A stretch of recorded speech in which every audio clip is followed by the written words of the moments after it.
Aujourd'hui, je veux vous parler très simplement à propos d'être guidé par le Saint-Esprit. Simplement être guidé par le Saint-Esprit. Dans 2 Corinthiens chapitre 3, verset 8, Paul a dit que, en tant que serviteur de Dieu, il devait s'assurer que les gens obtiennent et soient guidés par le Saint-Esprit. Il a dit le ministère au service de l'Esprit.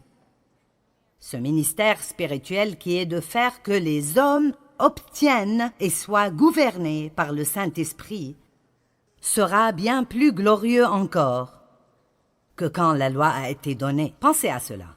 C'est ce que je fais, et c'est la responsabilité de tout serviteur, d'enseigner aux gens toute la parole de Dieu, mais surtout enseigner aux gens comment vivre une vie où ils sont remplis du Saint-Esprit tout le temps, littéralement remplis du Saint-Esprit tout le temps.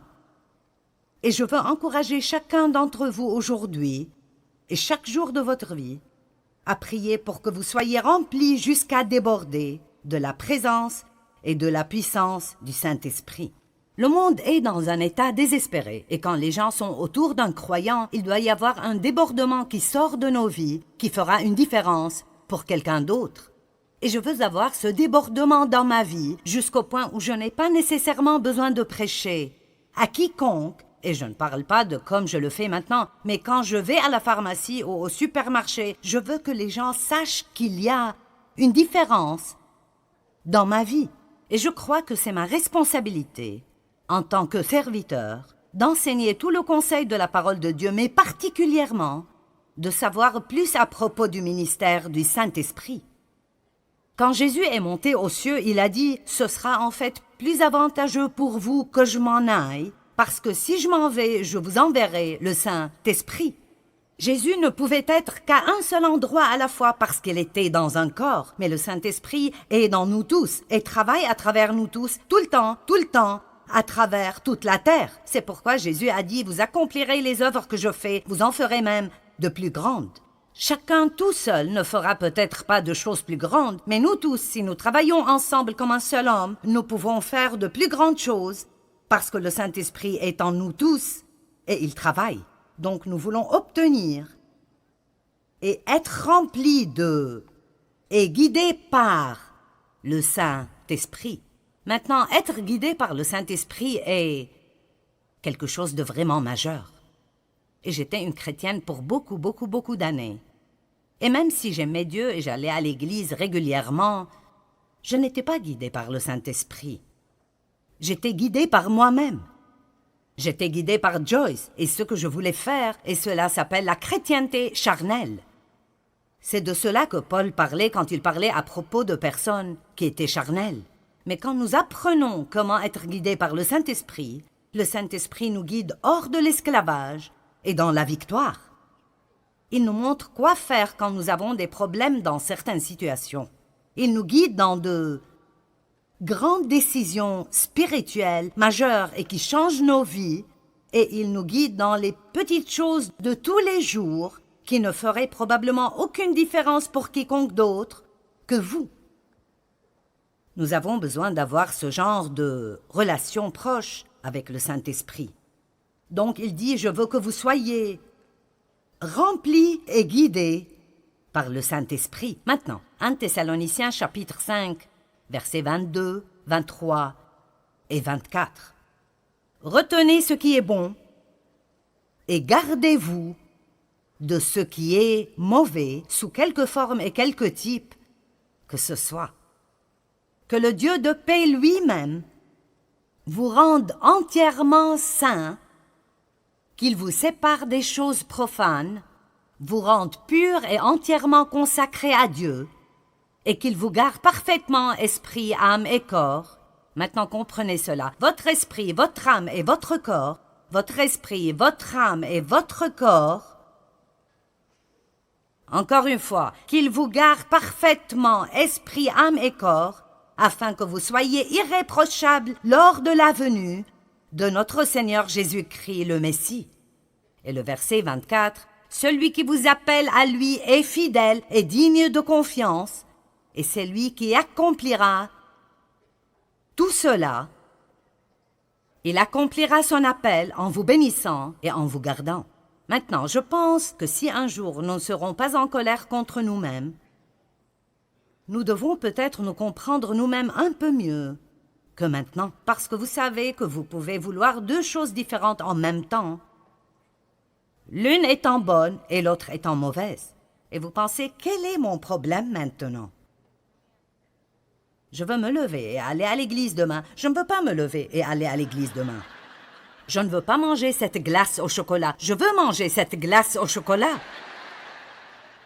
Je veux te pardonner. Je veux rester en colère contre toi tout le reste de ma vie. Eh bien, ce qui arrive est ceci. Ceux-ci sont nos petits amis aujourd'hui. Le corps, l'âme et l'esprit. Nous avons une petite lumière dans notre esprit. J'ai pensé que c'était plutôt génial. Alors, quand nous sommes nés de nouveau, cette partie de nous, la partie de l'esprit, qui est la partie la plus profonde de notre être, est rendue sainte. Nous sommes lavés à l'intérieur, parce que Dieu ne peut pas être quelque part qui n'est pas saint. Donc, pour qu'il vienne et pour qu'il vive en nous, il doit nettoyer l'endroit avant de pouvoir venir et y vivre. J'aime le dire ainsi, j'aime dire que lorsque nous sommes nés de nouveau, nous portons en nous la graine de tout ce que Dieu est. J'aime un Jean 3,9, il dit que nous recevons la semence divine du Dieu puissant. Nous obtenons une nouvelle nature. Dieu vient vivre en nous et nous avons littéralement tout ce dont nous avons besoin spirituellement pour grandir et être mature et être tout ce que Dieu veut que nous soyons. Alors il dit, je te sanctifierai, esprit. Mais quoi à propos de ce gars-là, l'âme? Mais qu'en est-il de... Vous voyez, nous l'avons bien habillé, n'est-ce pas merveilleux? Le corps. Et nous ne pouvions pas trouver de façon de le faire. Mais le corps aime se vêtir de tout cela et puis se regarder. N'aimez-vous pas cela? La moitié de ceci m'appartient probablement. Voici une petite étiquette qui dit « Je suis génial ». Et nous allons de « Je suis génial » à « Je suis stupide, je me déteste, je m'aime tellement », vous savez. Mais là, cette âme, je ne sais pas ce qui me serait arrivé si je n'étais pas arrivé à comprendre mon âme et la façon dont j'ai été façonné. J'ai appris ceci il y a beaucoup d'années en lisant des livres écrits par Watchman Nee parce que je n'apprenais vraiment cela nulle part alors. On me disait tout ce que j'avais et tout ce qui m'était disponible, mais rien de cela ne semblait marcher dans ma vie et je ne savais pas ce qui clochait. J'écoutais à propos des promesses de Dieu et de comment je pourrais avoir toutes ces choses par la foi, et je luttais si dur pour essayer d'appliquer chaque message que j'écoutais quand j'écoutais des enseignements. Et finalement, j'ai compris que ce dont la Bible dit que c'est à moi à la base est ce que j'ai en Christ. Mais si ça ne sort jamais de mon esprit, dans mon âme, et ne sort pas ultimement à travers mon corps jusqu'à là où les gens peuvent le voir, alors j'irai peut-être bien, mais je n'aiderai personne d'autre. Je ne pourrai pas faire quoi que ce soit pour quiconque d'autre. Et alors ça m'aidait vraiment pour me comprendre moi-même, de réaliser que mon âme, et nous en avons tous une, et ma pensée, ma volonté et mes émotions. Votre âme vous dit ce que vous voulez, ce que vous pensez et comment vous vous sentez. Elle ne vous dit rien à propos de Dieu, elle vous dit tout à propos de vous-même. Alors, votre esprit peut vous guider et vous dire de vous lever et d'aller à l'église, ou de donner quelque chose, ou de demander pardon à quelqu'un, ou de donner une faveur à quelqu'un. Et dans cette partie, la partie de la nouvelle nature en vous, vous voulez vraiment le faire. Vous aimez Dieu et vous voulez le faire. Mais après, votre âme dit « Je n'ai pas envie de faire cela. Je ne veux pas. Et franchement, je ne pense pas que c'est une bonne idée. Il n'était pas très gentil avec toi, pourquoi devrais-tu faire cela? Et alors tout le raisonnement commence à propos de pourquoi vous ne devez pas faire cela, et votre corps veut juste se reposer et faire la sieste, ou manger un beignet, ou quelque chose comme ça. Alors vous devez comprendre, votre corps n'est capable de faire que ce que vous l'entraînez à faire. Il ne peut faire rien d'autre, il est juste plutôt stupide, sauf si vous l'entraînez et le gardez sous contrôle tout le temps. Ce n'est pas surprenant que Paul ait dit « Je traite durement mon corps ». Il n'a pas dit « Je nourris sûrement mon corps », il a dit « Je traite durement mon corps ». Ça sonne pareil, mais les mots sont bien différents. Alors, ça nous aide beaucoup de comprendre ceci. Paul a décrit ce même dilemme dans Romains chapitre 7. Et si vous lisez Romains 7 depuis le verset 15 jusqu'à la fin du chapitre, vous penserez « Il sait de quoi je parle ». Parce que Paul dit « Quel est mon problème? Ce que je veux faire, je ne le fais pas. Et ce que je ne veux pas faire, je le fais. » Et puis c'est comme s'il avait une conversation avec lui-même. Donc si je ne veux pas le faire, mais je le fais, ce n'est donc plus moi qui agis ainsi, mais ça doit être une autre loi spirituelle à l'œuvre dans mon corps qui me fait agir ainsi. Et puis il continue encore et elle dit finalement « Qui me délivrera de ce corps de mort? Dieu soit loué, il le fera par Jésus-Christ. » Donc, si nous revenons à 1 Thessaloniciens, il a dit « Je vous sanctifierai, corps, âme et esprit. Je le ferai. J'accomplirai mon appel en vous sanctifiant. » Nous voyons que Jésus est le chef et le consommateur de la foi.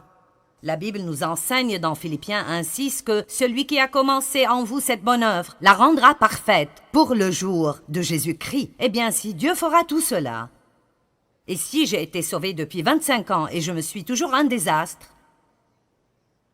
si j'ai été sauvé depuis 25 ans et je suis toujours un désastre, j'essaierai de ce côté. Si j'ai été sauvé depuis 25 ans,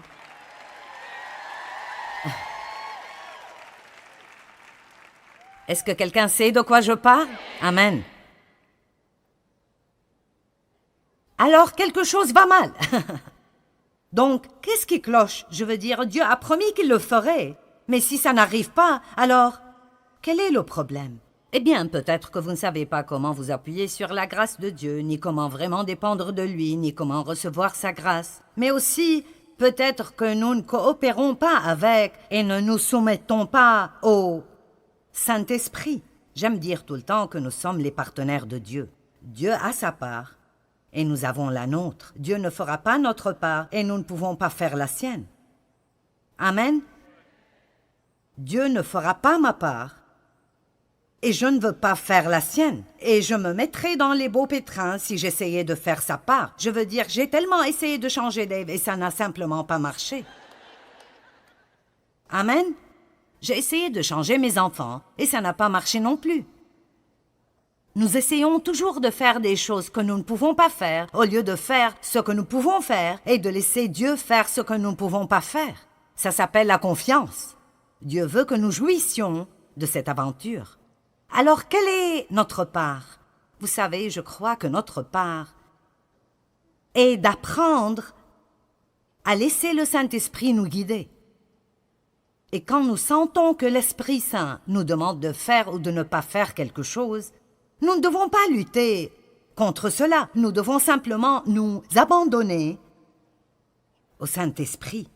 Nous avons simplement besoin de dire « D'accord, tu es plus intelligent que moi, je suis passé par là 100 fois.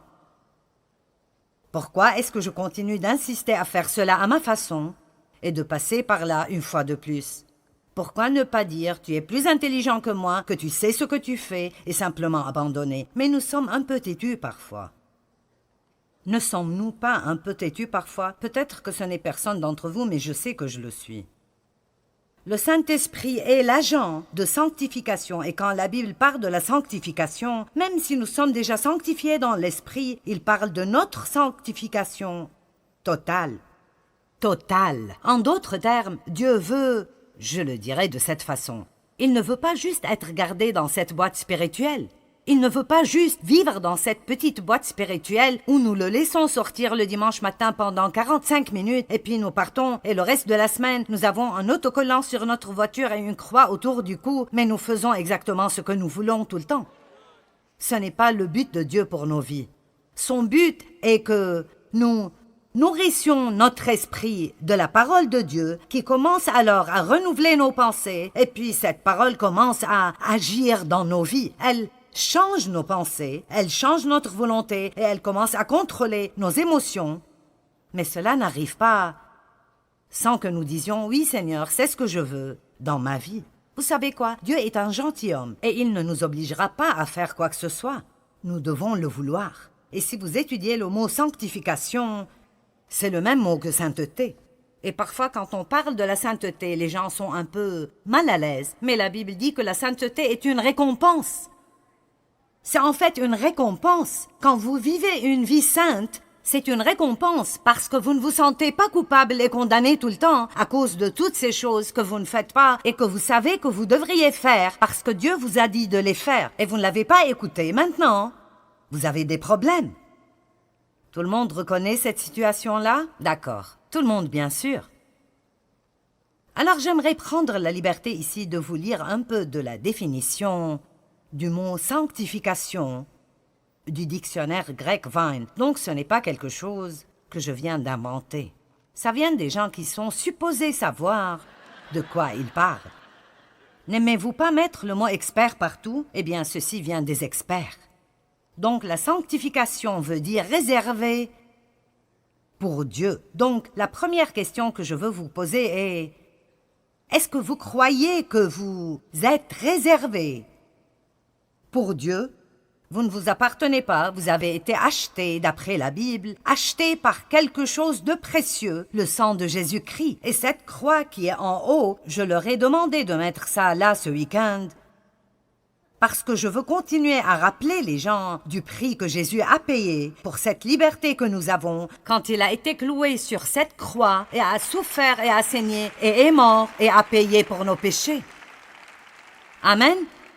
Et alors, je dois avoir un type de réponse à cela, différent de juste passer ma vie à faire ce que je veux faire. J'aime toujours dire que si Dieu n'avait besoin de nous pour rien, dès que nous sommes sauvés, il pourrait nous ravir d'ici et nous irions dans la gloire. Mais il a besoin de nous. Nous sommes les mains et les pieds, les yeux, les bras, la bouche, les oreilles de Jésus. Il appelle le monde à travers nous.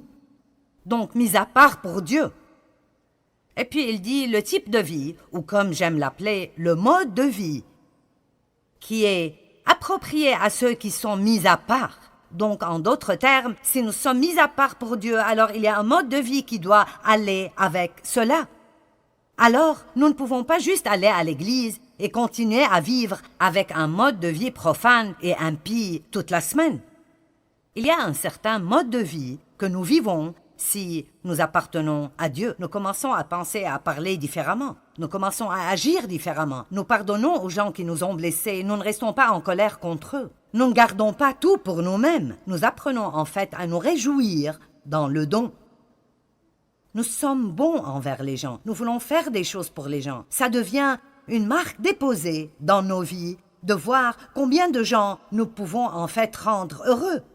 Nous ne sommes pas centrés sur nous-mêmes tout le temps en nous ayant nous-mêmes en tête. En fait, nous croyons que nous appartenons à Dieu et nous nous levons chaque jour pour dire « Dieu, me voici, montre-moi ce que tu veux faire pour moi aujourd'hui, montre-moi ce que tu veux faire à travers moi aujourd'hui, je ne m'appartiens pas, je t'appartiens à toi. » J'aime ce que Jésus a dit « J'ai préparé un corps pour vous. » Et c'est là où nous devons arriver. Nous sommes un corps totalement rempli et inondé de Dieu, comme le dit Paul dans Éphésiens 3, 19, pour que vous soyez remplis jusqu'à toute la plénitude de Dieu. Je vous le dis, quand vous arrivez au point où vous n'essayez pas de faire ce que vous voulez tout le temps, la vie devient si merveilleuse. Elle est absolument merveilleuse. Combien de vous savent ce que les feux d'arrêt sont? Vous arrivez à un feu d'arrêt et si le feu est vert, vous pouvez y aller.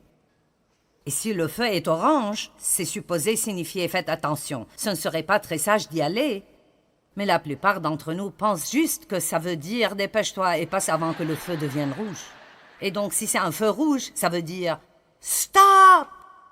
Vous savez, je crois que dans notre relation avec le Saint-Esprit, nous avons aussi des feux verts, des feux oranges et des feux rouges. Et nous devons savoir quand c'est orange. Tu devrais faire attention à ce propos.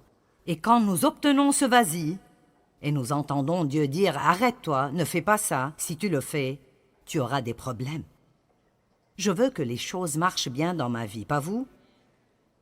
Donc, nous sommes sanctifiés. Nous sommes supposés vivre une vie qui convient à notre appel.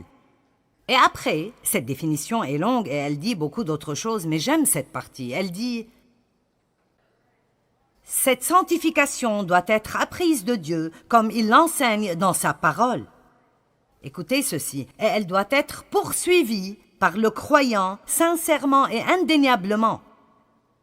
Donc, en d'autres termes, je ne l'aurai jamais si je ne le veux pas vraiment. Et je dois le vouloir, vraiment, vraiment, vraiment fortement. Écoutez cette traduction du dictionnaire grec. Ce caractère saint n'est pas indirect. Il ne peut pas être transféré ou imputé, mais c'est une possession individuelle bâtie petit à petit comme le résultat de l'obéissance à la parole de Dieu. Savez-vous que vous pouvez attraper des maladies, mais vous ne pouvez pas attraper la bonne santé? Et vous ne devez pas travailler dur, ni moi non plus, pour être impie. Ça vient naturellement en quelque sorte. Vous ne pouvez pas juste attraper la sainteté. Vous ne pouvez pas juste aller à l'église et vous asseoir là et écouter quelqu'un en train de prêcher et penser que cela vous rendra saint. Mais vous apprenez des choses et puis vous faites des choix d'après ce que vous avez appris. Et puis petit à petit, jour après jour, votre caractère commence à changer. Je pensais à cela et c'est une bonne façon de le dire. Je l'ai dit, mais j'aime ceci. Ce que j'ai dans mon esprit comme don de Dieu, et vous avez tout ce dont vous avez dans votre esprit comme don de Dieu, acheté par le sang de Christ. Mais c'est là qu'il est, il est dans votre esprit, et c'est là qu'il restera si vous n'apprenez pas à être guidé par le Saint-Esprit et à coopérer avec Dieu. Ce que j'ai dans mon esprit n'est pas mon caractère, c'est ma position en Christ. C'est qui je suis en Christ. Ça n'a rien à voir avec comment j'agis ou comment je me comporte ou comment ma vie affecte d'autres personnes. Quand nous entendons des prédications à propos de ce qui nous appartient en Christ, nous devons réaliser que ça nous appartient en Christ. Mais si nous voulons vraiment que ça affecte nos vies et la vie des gens autour de nous, alors ça doit sortir d'ici et commencer à contrôler mon âme et commencer à contrôler mes actions. Donc j'aime ça aussi. J'ai dit cela, mais je l'aime aussi. Et j'ai écrit très bien au-dessus de celle-là. Maintenant, écoutez cela. Ce que j'ai dans mon esprit est ce que Dieu a fait pour moi. La façon dont je vis est ce que je fais pour Christ. Amen. Ce que j'ai dans mon esprit est ce que Christ a fait pour moi. Mais quand quelqu'un m'énerve et mes émotions se déchaînent, et je ne veux plus être bon envers lui, et je veux me dire à son sujet, je veux dire à tout le monde ce qu'il a fait, mais je reçois un feu rouge. Vous me suivez? Je ne vous perds pas, j'espère. Et je reçois un feu rouge dans mon esprit. Non, non, non, j'ai entendu la parole. J'étais là quand le prédicateur a enseigné à propos du pardon. J'ai entendu ce message. Maintenant, c'est le moment de le faire. Amen. Vous savez, nous sommes vraiment excessivement éduqués à l'Église. Parfois, je ne pense pas qu'on a besoin d'un message de plus. Nous avons juste besoin d'appliquer ce que nous avons déjà. Amen.